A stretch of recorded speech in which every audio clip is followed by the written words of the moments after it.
And as Americans receive daily guidance and reassurance from their commander-in-chief, questions remain regarding the future of the U.S.'s economy, jobs, and relationship with China.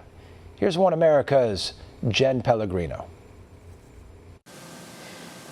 Well, Jessie Jane Duff, you're a retired gunnery sergeant with the United States Marine Corps and the co-chair of Veterans for Trump. Thanks so much for taking time to join me today. Thank you so much for inviting me. It's exciting to be here. Jessie Jane, you were busy on the campaign trail up until coronavirus became a worldwide pandemic. The president has mentioned that he's about to make the toughest decision of his presidency in terms of reopening the economy, getting people back to work. What's your take on that? Well, actually, I think the toughest decision of his presidency was to shut down the very economy that was the most successful in the history of the United States. That probably was the most painful and difficult for him, but he had to do it based upon the information that he had upon that time. I think opening it is going to be something that he's going to come out of the gates running. As we would say, the Trump train is getting ready to go down the tracks. And speaking of businesses, Jessie Jane, the Democrats are blocking additional funding for the Paycheck Protection Program.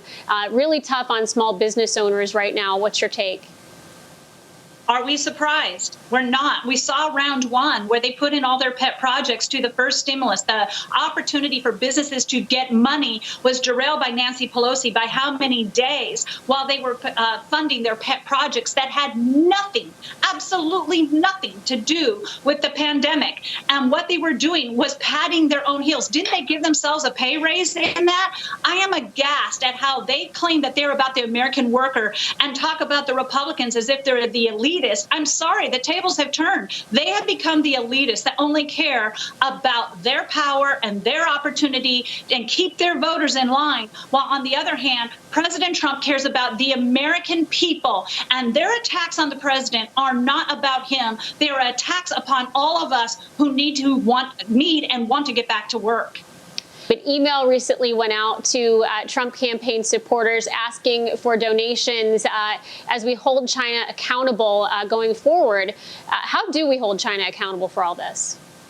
Well, let's be clear. The donations are from China. We're not asking the American people to cover this. We want China to pay reparations for what they have done to the world. Essentially, the United States has suffered immensely of the dishonesty of the communist China regime. We are now seeing that this virus just didn't come from the wet markets. We are now seeing evidence that Senator Tom Cotton, who is an Army veteran, by the way, has been pushing forward that looked like it came from a lab that was near Wuhan and essentially was being designed to overtake, show the competition between the United States. What their nefarious agenda is, I do not know. But the fact that China was dishonest, China did not help us, and we have become completely dependent upon China in our trade agreements. We must ensure that those products are brought back home. Our medication that they are producing is brought back home. We can never become so completely disabled. The president has to travel down this path very strategically. He has to ensure that the president of China and he have an understanding so that they don't cut off the further means in which we need their assistance right now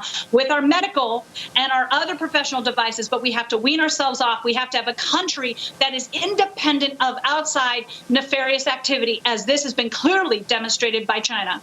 Want to see more videos like this? Click on the link below and subscribe to One America News on YouTube, and call your cable provider and kindly demand that One America News is added to your lineup. Call and subscribe today.